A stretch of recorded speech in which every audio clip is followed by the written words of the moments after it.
Hello, my friends. Some words of Torah for Parshas Chayei.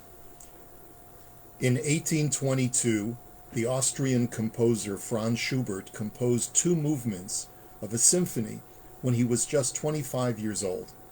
And although he lived 6 more years, he never finished that symphony. Nonetheless, it is one of Schubert's most famous compositions and has become known definitively as the unfinished symphony. Clearly, Schubert invested a lot of effort and talent into the first two movements, so why didn't he bother finishing it? We'll never know the real reason, of course, but several have been conjectured. He was absent-minded and disorganized, he was preoccupied with other works, or perhaps he had nothing more to add to what he considered was already a sublime collection of music. But part of the symphony's charm is that it was unfinished.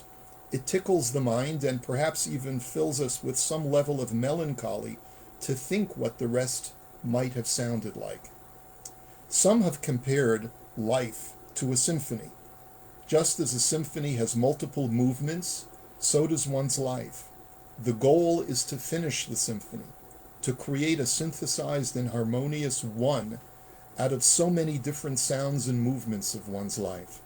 I believe that there's a term for this in the Torah, which appears for the first time in our Parsha. Both Avraham and Yishmael passed away at the end of the Parsha, and about both of them it is written, Vayigva, Vayamot, Vayasef el Amav.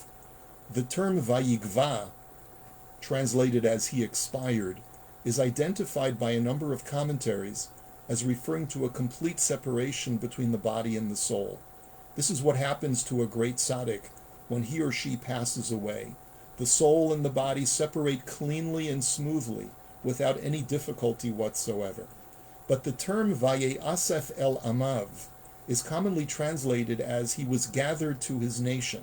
It is meant to imply that the person who passed away followed in the footsteps of those righteous who came before him and was therefore proverbially greeted by his ancestors as he passed away and went into the next realm. The difficulty with this translation in the context of Avraham is twofold.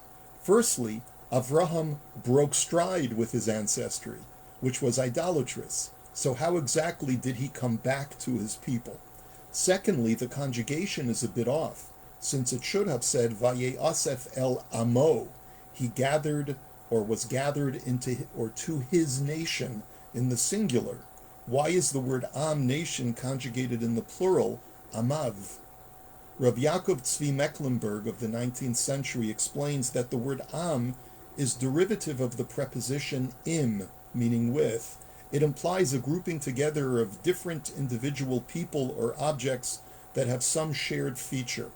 While many times the word means nation, that is, a group of individuals who share the same nationality, it can also describe a grouping of any disparate things that come together under one banner or one cause. When the Torah says that a person was Vayasef el Amav, it means that by the end of their life, they were able to collect all the disparate components of their lives, all the different chapters and movements, and connect them all together to make up one complete, unitary, and purposeful life. This is a very rare accomplishment, because everyone's life is filled with fillers and wasted time. To be able to come to the end of one's life with every single episode of a lifetime falling into place and contributing to a complete and unitary whole is highly uncommon. What's more, there are times when it's virtually impossible to reach that point, as when someone's life is cut short in the middle of a vital project. In the case of Moshe and Aharon, for example, Hashem testified about them that they either would be Ye'asef el Amav, or that they had already succeeded in doing so. So when Hashem tells Moshe at the end of the Torah that he needs to prepare for his imminent demise, he tells him to ascend Mount Nevo. And in Deuteronomy chapter 32, God tells him, Umut bahar asher ata ole shama. Die upon the mountain upon which you are ascending, vehe asef el amecha, and be gathered to your amim. Ka'asher meit Aharon achicha behor hahar, just as Aharon your brother died at Hor Hahar, Vayasef el Amav, and he was also gathered to his Amim. But when you look at how the Torah actually describes the deaths of both Aaron and Moshe at the moment when they died, the verses don't actually say, Vaye Asaf el Amav. In the case of Aharon in Parshat Chukat, it simply states, Vayomot Aharon Sham Berosh Ahar, that Aharon died at the top of the mountain. Similarly, with Moshe, at the moment of his death, the verse at the end of the Torah simply reads, Vayamot Sham Moshe Eved Hashem Be'eretz Moav. Moshe, the servant of God, died. Why is there no Vaye Asaf el Amav in describing the actual deaths of Moshe and Aaron? I believe it's because they were unable to achieve that kind of mindset. When Hashem commanded them to be gathered to their Amim, he was essentially telling both Moshe and Aaron that they had completed their life's work, their symphonies, and that they were now ready to die in peace and reconciliation, knowing that they had no unfinished business. But Moshe and Aaron were human. How do you tell someone who has spent their entire life working for Klal Yisrael, for the Jewish people, and bringing them to the border of the Promised Land, that their work has now finished before entering into that lifelong destination? When you're God, it's easier to see how someone's life project has reached fruition and is complete. But sometimes the human being himself or herself fails to see that completion and laments the cutting short of life before the project is over. So for Avraham, Yishmael, Yitzchak, and Yaakov, about all of whom it is written, Vaye Asaf el Amav, they were able to come to terms with the completion of their lives and their lives' projects. Each one, in his own way, was able to see how their work was complete and how they had left ample legacy for their descendants to carry on after them. That's part of the reason why their souls and bodies were able to easily and smoothly separate. This may also explain why Sarah, who died at the beginning of Chayei Sarah, does not have the same attribution of being gathered to her Amim. She died, after all, immediately after the Akedah, the binding of Isaac, and did not have a chance to see her only child marry and bear children. For a mother, that's certainly unfinished business. This past Shabbos, the Jewish world was shaken to its core with the passing of both Harav David Feinstein Zatzal and Harav Jonathan Sachs Zatzal. Rav Feinstein passed away in his 90s and lived an exemplary life of piety and dedication to the Torah world.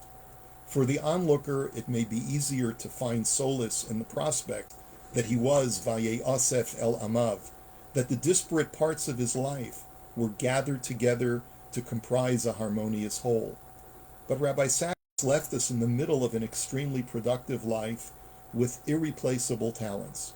We all felt that there was more for us to learn from him and that he had so much more to give. But just as Hashem told Moshe and Aaron that they would be gathered to their Amim upon their deaths, even though they could not see what Hashem saw, it's also possible that we fail to see that the unfinished symphony was actually completed and finished. Did Rabbi Sachs himself see it? A few years ago, in reflecting on the tumultuous lives of Avraham and Sarah, he quoted Lao Tzu, the Chinese sage, who said that a journey of 1,000 miles begins with a single step. To that, Judaism adds, Lo alecha hamlacha ligmor. It is not for you to complete the work, but neither are you free to desist from it. His final words of that Devar Torah are, and I quote, to be happy does not mean that you have everything you want or everything you were promised. It means simply to have done what you were called on to do, to have made a beginning, and then to have passed on the baton to the next generation. The righteous, even in death, are regarded as though they were still alive, because the righteous leave a living trace in those who come after them. Hatzadikim afilu b'mitatam kruim chayim. That was enough for Abraham and Sarah, and it must be enough for us. Rabbi Sachs may have been preparing for quite some time for his ultimate voyage. Whether or not he could see all the disparate chapters of his life gathered together to form the completed and finished symphony, I'd like to think that Hashem surely testifies that he was Vaye Asaf el Amav. We are called upon to live lives where every episode, every event contributes to that harmonious whole. The greatest tragedy is not completing the symphony.